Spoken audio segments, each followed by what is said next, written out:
Now, someone alludes to the fact about Article 2 from the Constitution of Egypt, which is demanding Sharia law in Egypt.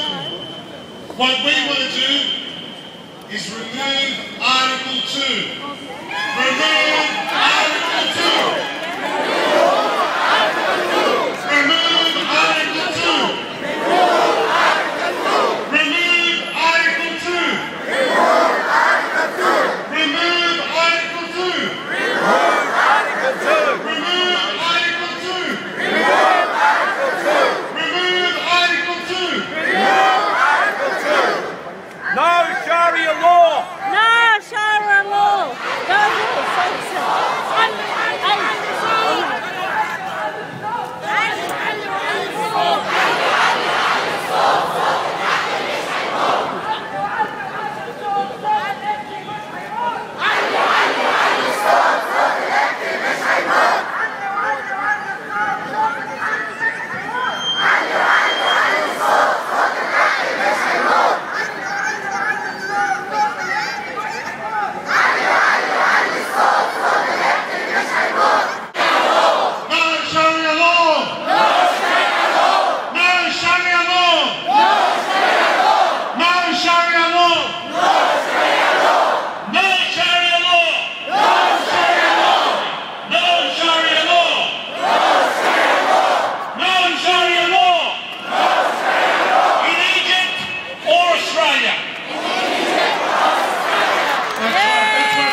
Let your voice be heard. No one is being held accountable for the thousands of Coptic Christians who have been massacred in the last 40 years, and if we really want to heal the wounds, we must bring these people accountable.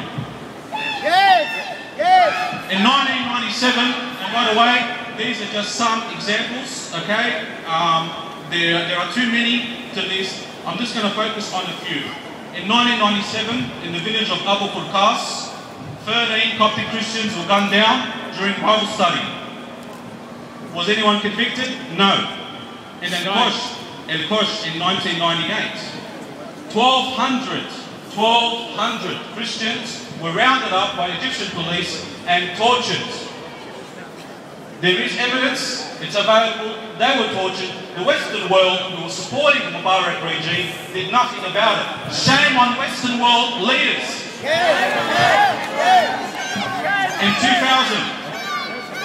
In 2000, again, a massacre occurred in the village of El Kosh.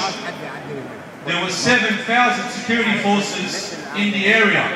During 3 days of rampaging, over 21 Christians were killed. No one was convicted, and in this case, as in many other cases, we saw Sharia law being implemented, because the Muslims who were convicted for killing fellow Muslims by accident. And we saw this happen in Naga Hamadi as well. We saw only one person convicted out of the 3. Why? Because he killed a fellow Muslim. However, they will never admit this to you.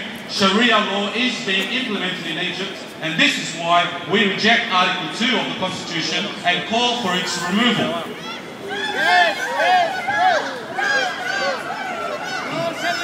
The Egyptian revolution that the whole world witnessed, and that we, as Australia's 80,000 Coptic community, supported, we felt optimistic when we saw millions of Egyptians, Muslims and Christians in the streets of Egypt calling for democracy, justice, equality.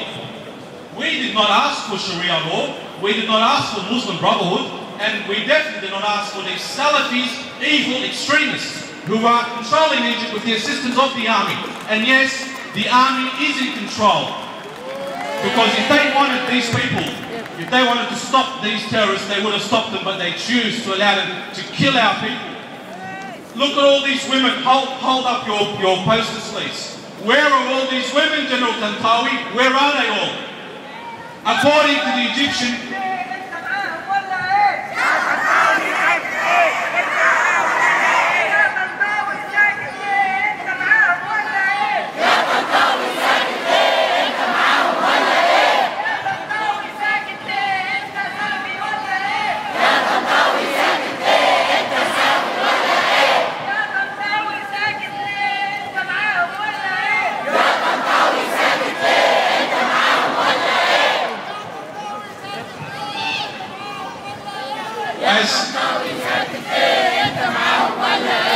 As for these so-called Salafi extremists, all I can say to them is, you are all a bunch of cowards, a lot of you.